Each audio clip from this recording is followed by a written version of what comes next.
Oh, I think we're live.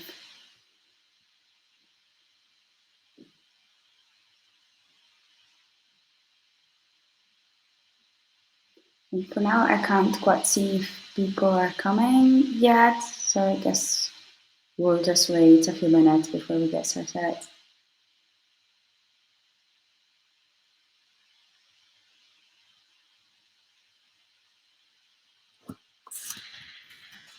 Hello.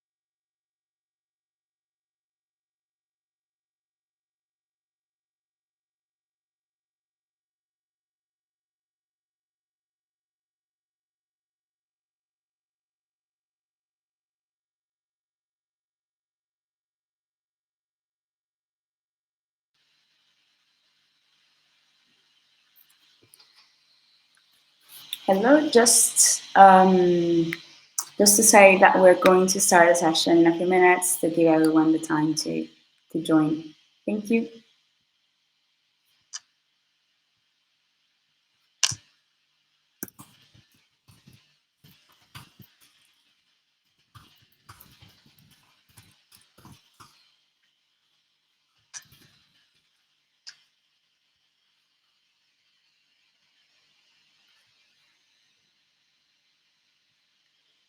Okay, it seems that we have people joining from all over the world. Welcome everyone. Thank you for being here. We will start in just a couple of minutes, really. So please be patient. We're almost there. You know that we are organizing this today to mark World Refugee Day. And today we're going to have a conversation on the challenges that displaced people face. And we have 4 different speakers today, so we better get started. Speakers today support refugees in different ways and in different countries. So they will share with us what they're doing to help and how you can get involved. And our community is also helping us to mark this day. And if you're following us on social media, you have surely seen some content that our community produced together with us. So maybe you have seen stories or quotes or artworks. They are all produced by the community to stand with refugees. I think we're almost ready to get started. A really heartfelt thank you to all that have contributed in marking this day, and huge thanks to our attendees today and to our panelists. I think in a minute I'm going to hand this over to my colleague Ahmed. Ahmed has been with the organization for some time already. He worked as National Capacity Building Officer in Nigeria for about 4 years. And now he's taking on a new challenge as he's the community officer for the Ukraine response. And thanks to his extensive experience, he is just the perfect person today to talk about and raise awareness on how language and translation is a critical factor for vulnerability, and especially among displaced people. So I think we are ready to hear from Ahmed and thanking him for sharing his knowledge with us, and huge thanks to everyone attending today.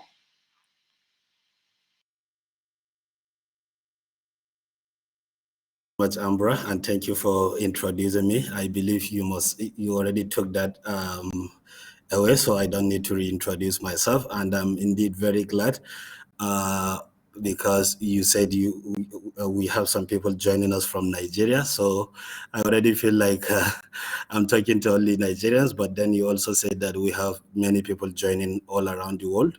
And may I start by greeting you according to your time zone, either good morning, good afternoon, good evening, or even good night, whatever your time zone is saying. I greet you in accordance to that. And thank you very much for joining us today, and also to listen to us in this very wonderful event. Today is the World Refugee Day for 2022, and like you must have known, the World Refugee Day is a day set aside by the United Nations to honor refugees all around the world. And the theme for this year is whoever, wherever, and whenever. It is a message of inclusivity, reminding and as well informing all of us that refugees all around the world deserve our love, support, and solidarity without a bit of consideration to their skin color, to their religion, to their nationality, or to the country they are fleeing from. We at Clear Global, we are committed to helping refugees all around the world, whether they are fleeing from Venezuela, whether they are fleeing from Myanmar, whether they are fleeing from Nigeria, or whether they are fleeing from Ukraine. And we do that by bridging the language, by ensuring that we connect them to the aid and the services they need, by bridging the language and communication gap they are facing. I know you are wondering, how do we do this very wonderful job? We do that by partnering with different organizations at all levels, be it international, be it national, be it local organizations, delivering language and communication support. We also conduct research to understand the language people prefer, and they understand better in order to receive information and or provide feedback. And as a result of that, humanitarian agencies find it easy to communicate in a more efficient and effective way with the affected people. We also build language technologies. In combination to that, our research, technologies, and partnerships allow people to ask critical questions, and not only are they going to be heard, but they are going to be listened to, because I know you know that there is a whole world of difference between being just heard and being listened to. So, and as a result of that, they are going to be not only heard, but listened to, and get answers very, very fast. We build language technologies in order to reach out to marginalized communities on a more larger scale, and as a result, they will join global conversations that they should be part of. Like Ambra must have mentioned earlier, with me here are other speakers who will also lend their voice in this very wonderful occasion. And I will start with the presence of Katya Seriekh, who happens to be a talent attraction manager working with International Committee for the Red Cross. And we also have Akili Lungu, who is an M&E associate working with Soccer Without Borders.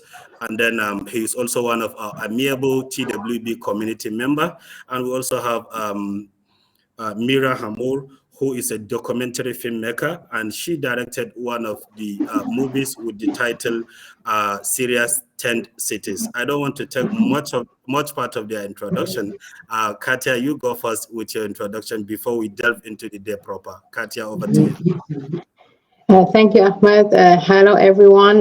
Nice to meet you, and thanks so much for the invitation. My name is Katya Seriekh. I'm a talent attraction officer working at the International Committee of the Red Cross, based in Brussels. Together with my team, we work on attracting the best talent to work at the world's oldest humanitarian organization with a very unique mandate, that is to offer protection and assistance to victims of armed conflict and other situations of violence, and to promote international humanitarian law. Looking forward to having other discussions with all of you. Thank you. Thank you, Katya. Chris, we have you now.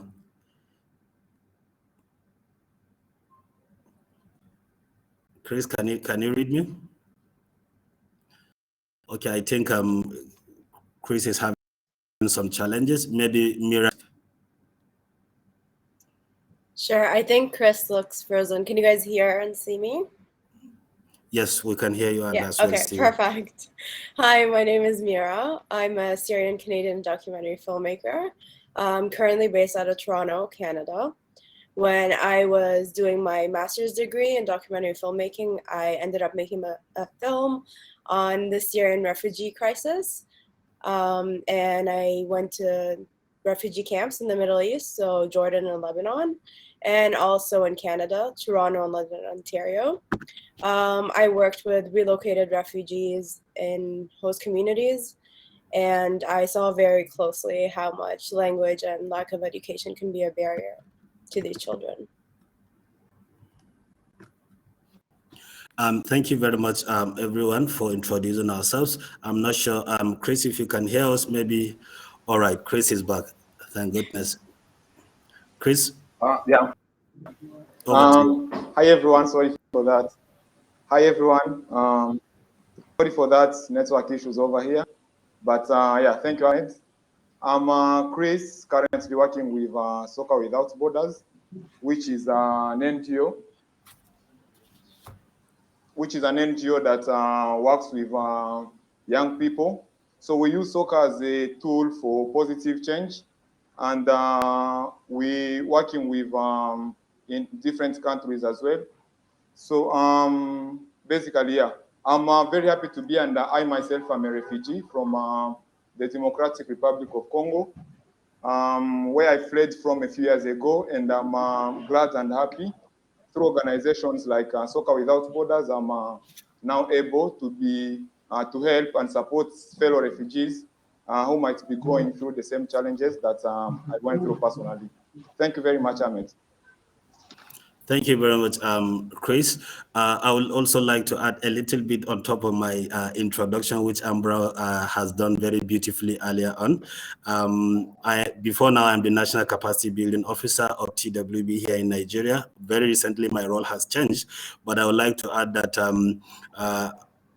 in the course of implementing training programs, I had the opportunity to travel to many locations, including border communities within Borno. And Borno has that is the state I am currently based. It has 3 different border communities bordering with 3 different countries at a time, and that opportunity gave me the chance to see and witness firsthand people who has refugee status and cannot be able to speak the language of the country that is hosting them, and the country that is hosting them equally has a different official language of communication, and that is quite challenging for them. And whenever we are there, you can see the enthusiasm of wanting to communicate with you, because they know that you understand them very, very well, coming from a country they also came from. So I believe we will have time to talk a little bit more on that when we go ahead. Now we'll delve into the day proper, and I would like to start by asking the first question, which all of us will give our inputs. So the question goes as such. So based on the work we do, or based on our experiences and the work our respective organizations are doing, and when and how do we think that language becomes a barrier to the people we are helping, especially refugees? Katya, I don't know if you want to go first this time around, Akili. Yeah, sure. Thank you. Maybe I'd like to just start by saying that, the Icrc, at the Icrc, we work with many professionals, including interpreters, to make sure that adequate protection is given to vulnerable migrants, including refugees, that they receive this protection in accordance with international and national law. So the way it's done is that we work together with these populations, but obviously language is very important. Now interpreting the words spoken is not everything. It's really important to establish this connection and establish a relationship of trust. And that is why it is important to speak as many languages as possible based on the languages of those who we're talking to and the ones we're supporting. So we're always, for instance, recruiting interpreters and language specialists from different types of, language groups and in general, so we can intervene adequately and communicate and understand the culture. So that we understand who we are talking to, and that we can support the vulnerable migrants and other populations that are in need. Yes, that is really beautiful. Thank you very much, Katya. So we would like to hear from Chris. Chris, what is your take on that? When it comes to language barrier with my experience personally, I would first start by mentioning a recent study that was done by Data for Change that found out that 2 out of the 5 biggest challenges that refugees are facing, mostly here in East Africa, are directly caused in one or another by language barrier. So this study showed how important language and how serious language barriers are when it comes to life of refugees, especially here in East Africa. I think one of my favorite moments working with Soccer Without Borders was recently during a parent meeting that we had, where one of the mother told a story about how she had been arrested at a police station, and she was a Congolese mother from a French-speaking country, and for some reason she couldn't communicate with the police officers. But then her daughter, who came to our program like a year before something, was able to interpret for her, and she was able to communicate with the police officers.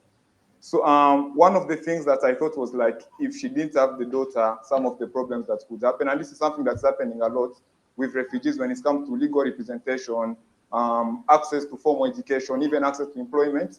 We've seen these refugees going through these challenges a lot, and it's something that's happening a lot.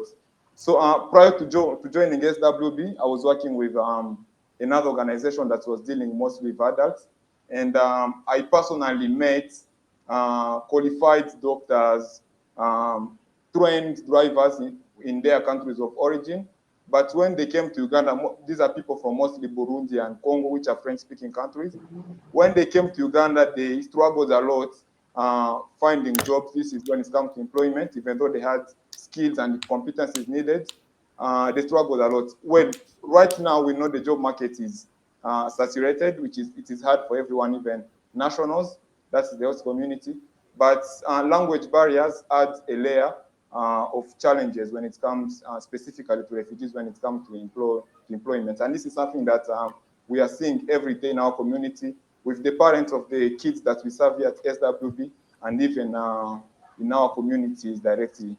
Maybe to end up this, to wrap up this, I will finish with even my own example of my young brother whom I came with here in Uganda, because as I said earlier, I'm from the Democratic Republic of Congo, which is a French-speaking country, and we fled here in Uganda, which is an English-speaking country. So my young brother, when we came here, he had completed senior 2, which is an equivalent of something like 8th grade or something like that. So he had completed that, and then we needed to take him now to formal school for him to be able to continue. When we took him to school, they suggested to have him like in P4, primary 4, which is like 4 years behind. And this was based on the admission test that they did. And one thing that we noticed was he did an admission test in English, yet this is a person who had learned 8 or 9 years in a French-speaking system. So he was to be taken 4 years behind from where he was. And this is a challenge that we are seeing everywhere, like when it comes to integration, because of language barrier. So the only challenge that he had right then, it was only like the language, like because he wasn't able to express himself in English. So he knew, for instance, the answer to 10 plus 10, but it's the word 10 that he didn't know in English. And they tested him based on that, and they took him like 4 or 3 years behind. But then what we did, I brought him to Soccer Without Borders, where I'm working. We have English classes, and we use ELT, which is English Language Development at the pitch, to kind of help kids facing such challenges. After a year or a year and a half, we took him back to the same school. He did the admission test and he was admitted in senior 4 actually, which is kind of a higher class. So it was basically just this language barrier stopping him from continuing. And this is having a bigger impact even on kids and even adults in general, not only on kids, but also their families as well. So this is something that we're seeing every day when it comes to language barriers, access to even basic but vital information, mental services, employment, as I talked before. Refugees are going through some of these problems. And even one last thing, talking of employment, in countries like Uganda,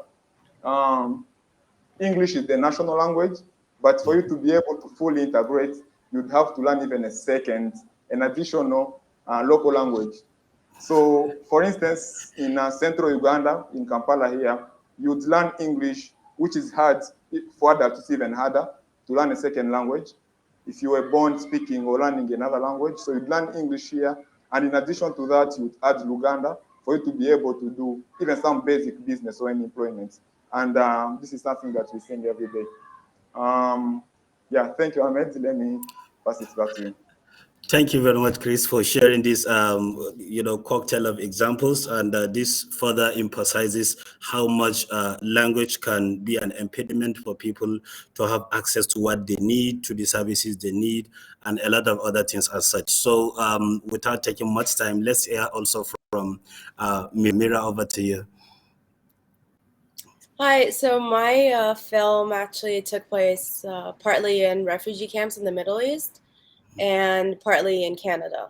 So the Syrian refugees in the Middle East could speak Arabic, but the issue was a lot of these children had been pulled out of school for 4 or 5 years to work because their families literally couldn't afford to live. So even though they technically spoke the language, they weren't very literate. And that was a big barrier for these children trying to catch up once they were able to get back to school. They weren't linguistically at the same level as their peers in Lebanon and Jordan in the schools that they were attending.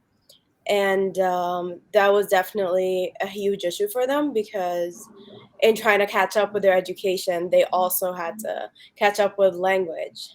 And then with the refugees here in Canada, they were newly relocated here, so they spoke almost no English. And that was a whole other level. So what we found was that the children caught up like fairly quickly, but the parents really struggled. And that also created a divide in the home where the children were learning English and able to communicate with others in their new communities, and the parents were really struggling. But also for the children, like Chris mentioned, they were held back a few years in school because simply they just couldn't speak the language. And in some cases, there was bullying. Children were being picked on. They felt othered. So it definitely would have helped them a lot had they spoken the language. Yeah, I'm sure. Thank you very much, Mira, and thank you all for sharing your experiences. I believe this emphasizes further that language is a barrier for a lot of people who have diverse needs, diverse concerns, diverse issues to be dealt with. And I also love to add, based on my experience, because like I said earlier, I am one of the most troubled staff here in Nigeria because training gave me the opportunity to go to bordering communities, and all of the bordering countries in particularly the state that I am based have different official language of communication. Almost all of them, all of the three has French as their official language of communication. And there are a handful number of refugees who fled violence from Nigeria into those respective countries. And the border crossing procedure is not that too tedious, especially if you are from Nigeria, because of the insecurity. So whenever you go there, especially if you're a humanitarian, you can find it easy to show your ID card and other paperwork, then you can be able to pass across. So with that opportunity, I met some refugees from Nigeria who feel this sense of, meeting somebody they know for a very long period of time because I speak the language they speak. There are some people who speak the same language with them, but a variant of the same language, and it's not actually easy. So when I meet some people in the marketplace, speaking with people from that country who happens to be the same language but different variants, they are struggling to negotiate this buying and selling procedure. And I also met another one in the hospital who happens to be a woman in her terms of delivery, but then the medical personnel who happens to be a French speaker is still finding it difficult to ascertain some medical histories, and the woman is already struggling. So it was just miraculous that I was there. The woman was able to communicate with me, and the doctor who can be able to speak some level of English then communicated with me. I served as an interpreter, and the situation is just God-given, because we were able to save the situation as a result of that language ability. And before joining TWB in 2017, I have done a lot of interpretation works, a lot of translation works, but I never knew I was doing something good, because I didn't have that experience of knowing that language is a barrier to many people who are undergoing crisis situations. So when I joined TWB and I had the trainings and the inductions to understand language is a critical aspect of vulnerability, I said, language is just the way in for any humanitarian intervention. Language is the way to manage any humanitarian intervention. And language is the way to sustain any humanitarian intervention, because it is our utmost responsibility as humanitarians to ensure that we are accountable to the very people we are seeking to help or assist. And then without language, there is no how we can ensure comprehensive accountability. We can be speaking anything about human rights, gender-based violence, sexual exploitation, but only when that person you are talking to fully understands what you are saying before his or her behavior, knowledge, or attitude can change. I don't want to take this too much, and thank you very much for all the beautiful contributions, Chris, Katya, and Mira. Then this leads us to the second very important questions also, because there are a lot of people who are listening to us now and watching us at the same time. So what can we tell these people who are watching and at the same time listening? What can we tell them to do to support the cause of refugees and migrants all around the world? So I don't know, are we going in the same order, or we want to change a little bit? Katya, if you're happy to start.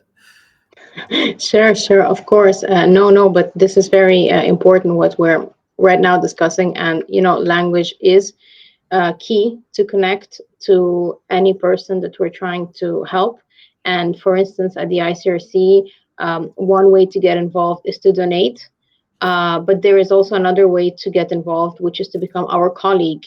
So to work with us as an interpreter, because we are, as I mentioned, we seek to hire different specialists speaking different languages. So for instance, currently we're looking for Sinhala, Amharic, Pashto, Burmese, Ukrainian interpreters. So this is just some of the languages. And you might think, what exactly do we do with these languages? So some of the tasks you would do would be visiting immigration detention facilities, and just conducting humanitarian visits, making sure that detainees basic rights are respected, and that they have access to basic needs. And we also support with family reunification, so those who have been affected by conflict and war, and we help them reunite with families. So in any case, if you're interested to contribute, to get involved, to learn more about this, please reach out to me, and I'd love to tell you more about it, and also how to apply and what the recruitment process is. Thank you very much, Katya, and I believe listeners will also heed this advice and also contribute in their own possible way, either by donating or joining your organization. And Chris, will you want to go? Yes. All right. Thank you, Ahmed. There are different ways to get involved, definitely. Some of which Katya has outlined, but let me go the other direction.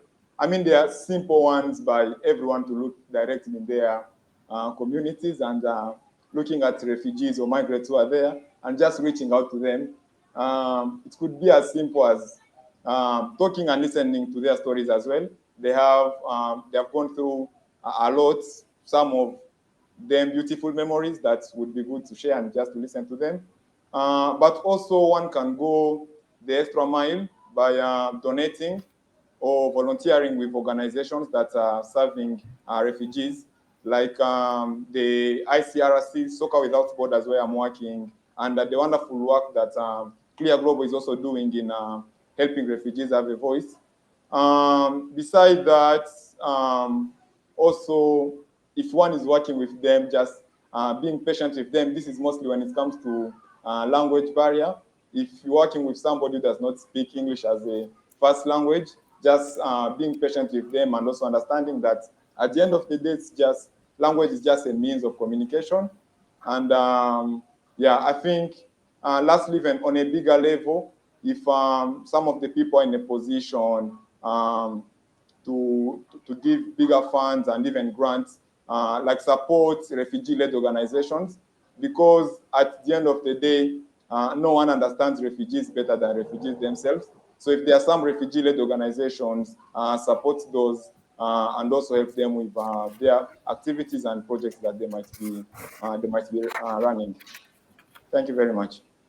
Thank you very much, Chris, for this wonderful addition. Then Mira. Hi. So first of all, I just want to give a shout out to my mom, Roda, who is currently doing her master's in translation, Arabic English at University of Portsmouth. So she actually connected me with Translators Without Borders. Very proud of her. So she's about to enter into work with refugees in translation. So personally, from my work, I worked with Happy Camp here in Ontario, and I saw the mind-blowing difference between children who were actually going to school, learning languages, connecting with other children. They had hopes and dreams again. Like it was amazing to see, versus just a few months prior, the children that I had seen living in refugee camps, no access to education, barely getting by with literacy. It was very, very sad to see, but it gave me so much hope to see the little difference of giving them access to education could make in their lives. So I would definitely encourage people to support and donate, because you have no idea what a big difference it makes. Personally, I worked with Noelle's Mission, who still currently works in the Middle East, and she's helping children integrate into school. She's helping them with language barriers.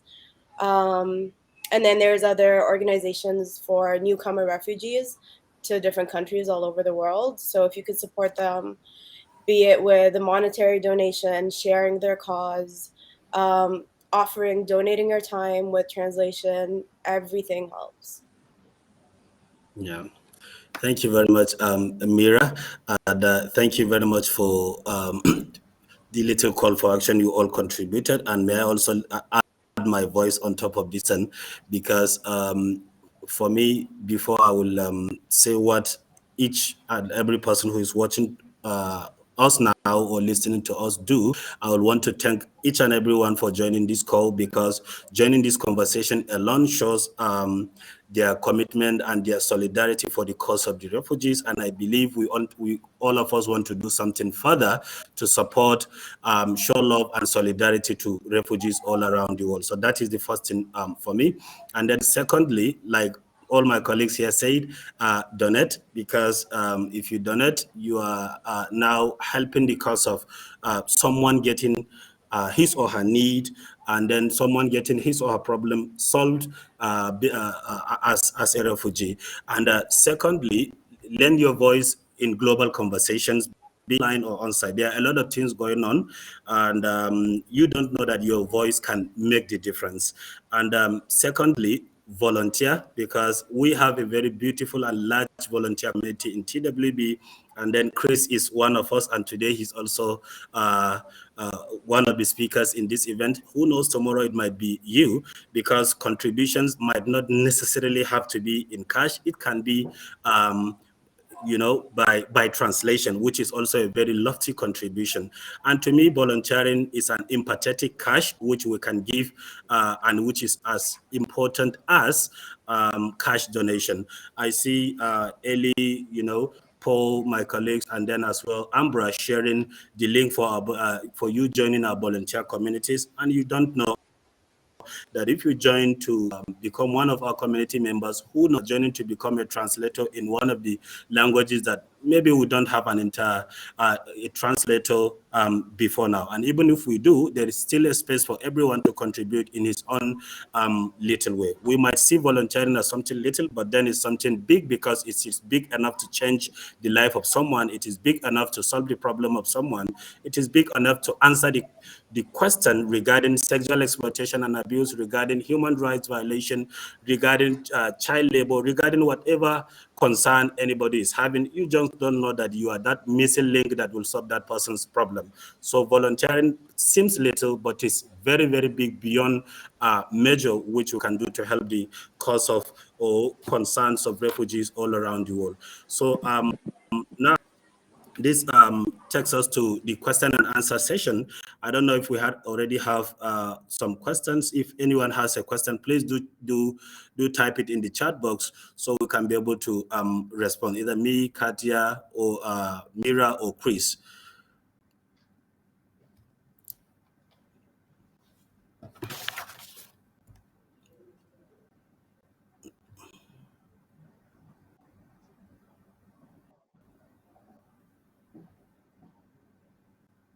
All right, I saw one question being asked by Muhammad Khan. Sorry if I didn't mention your name correctly.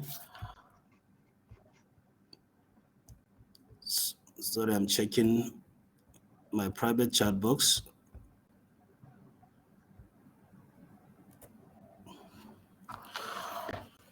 Okay, we have a question here. Jenny, if you can highlight it more larger.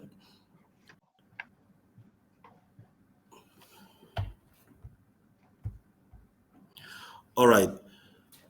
We see refugees seeking shelter in many countries, but especially certain countries like Turkey play an important role in offering shelter due to close proximity in terms of geography,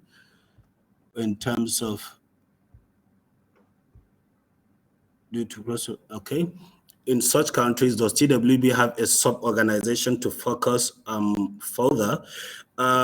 All right, to answer that question, I'm not sure if we have an organization working in Turkey as a sub-organization to focus, but then you can be in Turkey and still be one of our community members by joining to be one of our community members on the TWB platform. And you can, like, you must have seen Mohammed and Ambra have already shared the link for you to join and become one of our community members. Like I said earlier, you don't know that you joining might be the first person, and even if you are not, you might be committed enough to be providing and donating your translation, which is enough to make the difference and helping the cause of someone's life. We never know. So please try as much as possible to join from Turkey, and we would also love to see we have people joining us from all countries and continents around the world. We have so many already, but for us, our volunteers are the beating heart of our organization,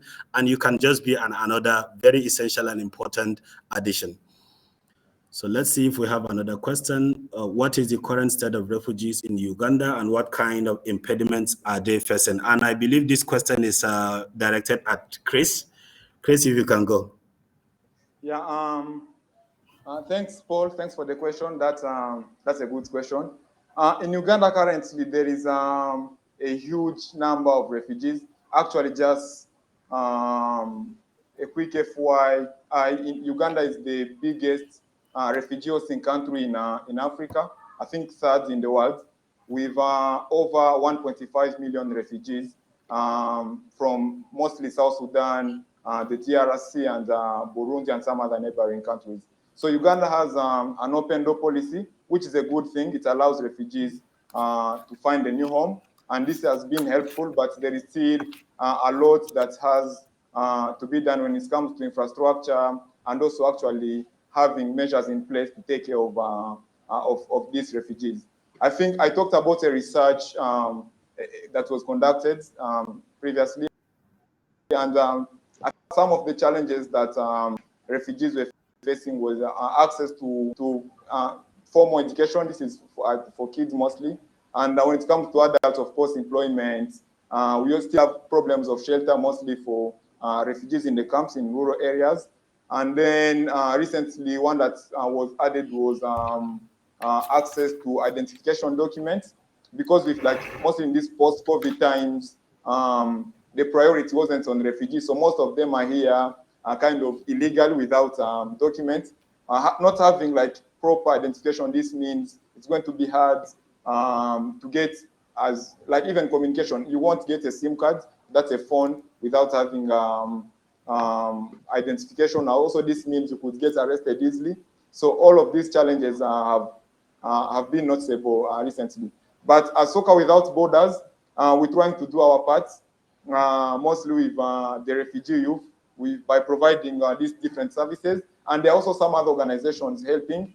But the other problem, I think, is most organizations are based in camps.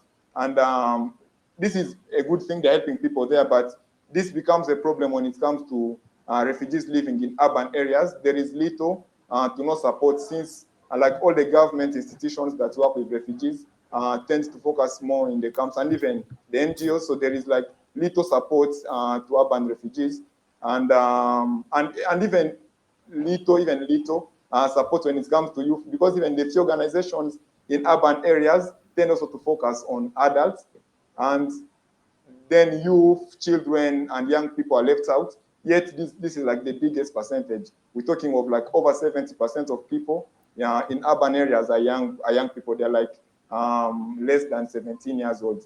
So there is still a lot to be done, but it's a good thing for now with the open door policy that allows people whose life is in danger in their countries to come and seek shelter in and seek safety in Uganda. I hope I've answered the question. I believe so, because the person asking you also has a lot to do with with where you are coming from. So I believe that must have answered your his question. And thank you very much, Chris, for responding to that. We have another question from, I believe this is coming from Nigeria. Good day, translators without borders. Can I volunteer from Nigeria? Oh yes, we have a lot of vibrant community members here in Nigeria, translating in officially the 9 languages we are working in, and even other languages that people are volunteering, and they are also doing a very great job translating in Hausa, Kanuri, Margi, Babur, Bora, Kipaku, Mandara, Mandara Glavda, and Waha. I believe if there's any one of your language combinations here, which I mentioned, you are more than welcome. And even if it's not, because we might need it tomorrow, you never know. We go all around, and our partners are working in Borno, Adamawa, and Yobe. So whatever that language is, please do register. And tomorrow will be your day to contribute in your own little way. And thank you very much for your interest in joining in becoming one of our community members in Nigeria. Aliu Haman, thank you very much. We have a question for Katya. Somebody is asking, yes, what is the current Icrc's policy on access to information? Is there deliberate effort to break language and information barrier? If you could share, please, Katya. Yeah, thank you. Maybe I'm not quite sure what do you mean by access to information. I can maybe rephrase it by telling you that indeed communicating with those who we're assisting is key, and connecting with them as well. Now we do it in different ways. We support the communities, but we also have high level confidential dialogues with those like army officials, non-state groups, governments, and it's based on confidentiality. So this is also something maybe to take into account. Now, obviously, we need interpreters to accompany these types of conversations, and this is why it's interesting to have as many different talent as possible speaking different languages. So in the past, we've hired Farsi speakers, Pashto. Now, based on the operational needs and based on so many different interlocutors. So it can also be just, having conversations and supporting communities on a day-to-day tasks like translating correspondence from families, but also conducting visits or speaking with high-level authorities. And at every step, we accompany these individuals, and it's very important that we then have access to, like you're saying, information indeed, but this is done via the work of our interpreters. So it's a very important job, just like any, but this one is key to ensure that we are able to keep carrying on our mandate. All right. Thank you very much, Katya. I believe that must have answered the question for the person asking. And we have a question for Mira. Mira, you're quiet for a while, so now you have the chance to talk. So I have worked in Kakauma, sorry if I don't mention that correctly, and Dadaab refugee camps in Kenya with Film Aid. I learned of how film is a powerful tool in telling refugee stories. What is your approach in telling refugee story using film without risking their confidentiality?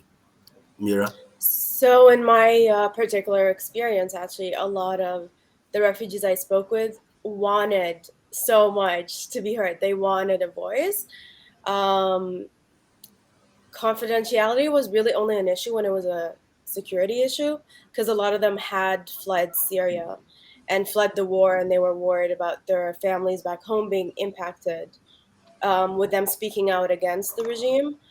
But in that instance, really, it was just the kids who were interviewed, and then we got their perspective on it. And sometimes the parents would be involved, sometimes they didn't want to be involved.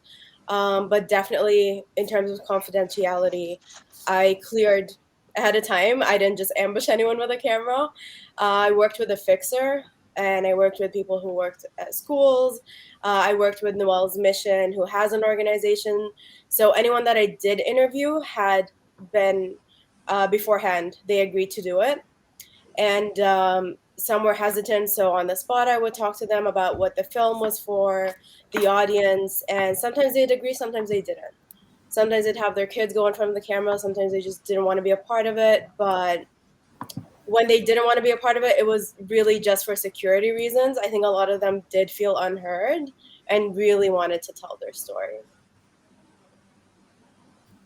Yeah, thank you very much, Mira. And I want to ask a question on behalf of all listeners, because I highlighted initially while introducing you that you produced and directed the movie with the title Syria's 10 Cities. So I know maybe others might be curious to ask, where are they going to find that movie, and what are we expecting to learn from that movie? And I know it has one or two things to do with refugees. If you can tell us in 1 or 2 minutes. Thank you. Sure. So you can go on my website, mirahamour.com. I think maybe Ellie or Ambra could put it in the chat. And then if you go on my Instagram, which is, I'll type it in here for Ellie, Mira Hamour Docs. There's a link in my bio to access the film. Okay, typed it in. And basically the film just really focuses primarily on barriers to education for refugee children and the implications of that, because it's not just about education. It's about these children are going to grow up and they want to be self-sufficient adults, whether in their host communities or in their new countries or wherever they are. And if they don't have access to an education, there's just so many barriers down the line. It's all in the film, really, but the two organizations I worked with just kind of highlight the difference between the children that are getting an education and the ones who are in refugee camps. And the focus really is on them surviving, living day to day, but nothing to do with them learning stuff, no, not a future to look forward to, nothing. So the children there really didn't have ambitions, and it really hurt me to see that. And the ones that did, the majority of the kids I asked, what do you want to be when you grow up, said they wanted to be teachers. And when I asked why, they said because our teachers actually gave us hope, they made us happy. And yeah, education is just so important to children. And when they're not getting it, it really, really, really affects their future. Thank you very much, Mira. I believe you gave us all something to touch our hearts and mind in the weekend, and also something to stimulate us to do a little bit further on what we have already been beautifully doing. Thank you, Mira, for sharing that. And we have another question, and I believe this is for all of us, because the person is saying, what is the most difficult in the work that you all do, and what is the most challenging? Well, well, I believe we don't have much. We don't have the luxury of time on our side, but then we can take at least 30 seconds for each of us to say a line or two about regarding the challenges. And don't forget to also tell us the reward, because putting smile on the face of someone is the greatest reward for me. So now, Mira, I want you to go this time around, just to change the yes. I was just looking at the question there. I just want to answer that quickly. Yes, the children in Canada, in a lot of instances, did become translators for their parents, and that led to a kind of difficult family dynamic in some ways. And sorry, can you repeat the other question? Yeah, and what is the most challenging? The most challenging part of my work was being Syrian Canadian myself and having the luxury of being able to leave these camps whenever I wanted to. It was very heartbreaking to see the conditions that some of these families and children were living in, and feeling helpless in some ways, but I felt so hopeful when I saw the work that these organizations were doing. So I'm very, very grateful to the refugees for letting me into their lives and homes to tell their stories, and cannot be grateful enough and thank you enough to all the organizations that are doing the work on the ground. So Noel's Mission, Happy Camp, thank you so much. Thank you, Mira. All right, Chris, if you want to go next. Yeah, sure. In 30 seconds, maybe this would be not being able to help. Again, as I said, we're working with kids from vulnerable families and not so good backgrounds. So you hear stories by getting to know some of these people, and there are times there is nothing much that you can do. The system in place won't provide a lot, and there is time that feeling of not being able to help after talking to a parent or to anyone in the community, that's definitely the most challenging in the work that I do here in Uganda. Yes, thank you very much, Chris. Then let's hear from Katya.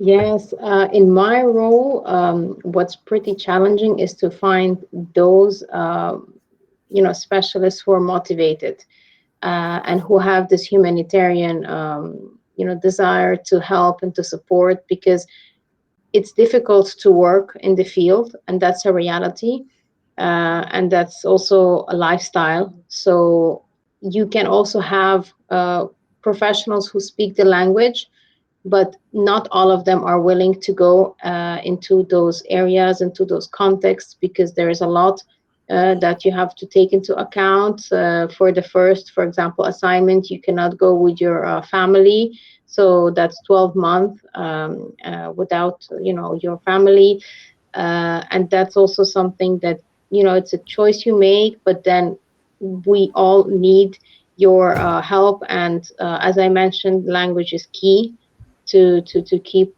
doing what we're doing. So I think, yes, finding those people who are ready to come and join us, and all while taking into account the difficulties and the constraints.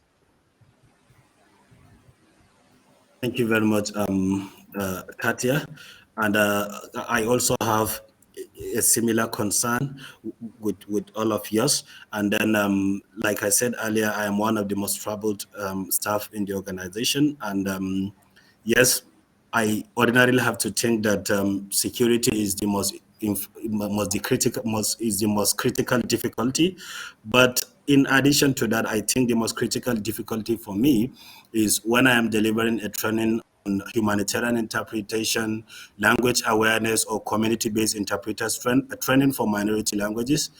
We do some interpreting exercises, and we come up, we ask participants to bring about some of the key words in the area, key terminologies in the area of their intervention. But then if they bring it up and we end up translating it into the local languages, then they realize that I have misled people, I have misinterpreted this, I have misinformed people. Is for me the most difficult thing to digest, because I know the damage is already been done. There is absolutely nothing we can do at that level to change that very unfortunate narrative. But then the only satisfaction I get is that, okay, from now henceforward, they understand that translation and interpretation is something that we have taken for granted for far too long, and it is high time for us to realize that language is an important and critical aspect of vulnerability, and without taking it into consideration in our proposals, in our program designs, in our implementation, in our monitoring and evaluation, then we are not going to get it right in accountability and to the affected population. So that for me is enough reward that yes, these people understand and they are going to change the way they work from now henceforth. But the most difficult thing, like I said earlier, is for me to hear, okay, these people misinterpreted a certain word and it ended up not helping that person, not changing the knowledge of that people involved, not changing their attitude or their practice. Is very, very difficult for me to process. So I think, do we have any other question? All right, I can see it here. Somebody is asking a question from Northeast Nigeria. He's asking me particularly, who is, yes, I am currently in Northeast Nigeria. Which one is better in engaging a staff that understand the local language of the community and a translator? I believe that that depends on the situation you have at hand. If you are looking at human resources to help your intervention in a certain community, then of course it will be nice and very important to have somebody who speaks the language of the affected people, because the most important to be able to communicate easily with the affected population, and communicating with them and having feedback from them being included in the conversation is the very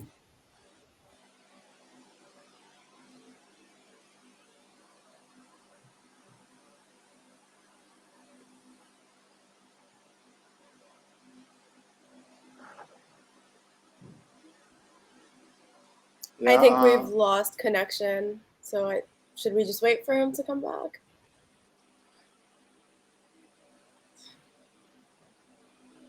I think we've lost connection with Ahmed, but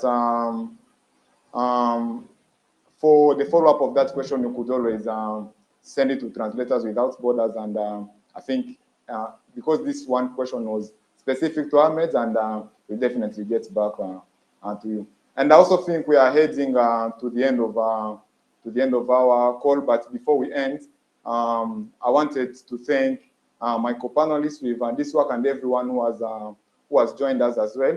And also just a reminder that TWB, that is Translators Without Borders, is doing a lot of work to help refugees like myself have their voice heard. And also the TWB community is working on different projects like translating crucial health documents and apps that are allowing people to get accurate information and directions, and sometimes even seek support and to talk to people who may be able to help. And all of this is possible with the donation and also the sacrifice that different people have been able to make. And also, if we want to encourage people to join this movement and allow us to continue doing this work that we are doing by visiting clearglobal.org/donate. They are going to put a link in the comments right now. And also, as a way to end, TWB is working with different partners, including the international Crossroads community where Katya works. And they are doing a lot of work. Also, there is a link to donate in the description. We'll also make sure that it's also pasted in the description so people are able to go and see the work that is being done and get involved in different ways. And also, finally, we also have Mira, who is involved with a local NGO of Noel that is working in Lebanon. So there is also a link in the description. Please also go check out the work that they are doing and help them go, help them reach their goals. So donation links are being put in the comment section. And also to end this, I want to talk also about Soccer Without Borders. There's also a donation link to Soccer Without Borders. Go also there and check out the work that we are doing in Uganda, in the US, in Nicaragua, and other countries, and help us continue doing the work that we are doing. So thank you everyone for joining, and please take action, and I hope that you enjoyed being part of us. Thank you very much.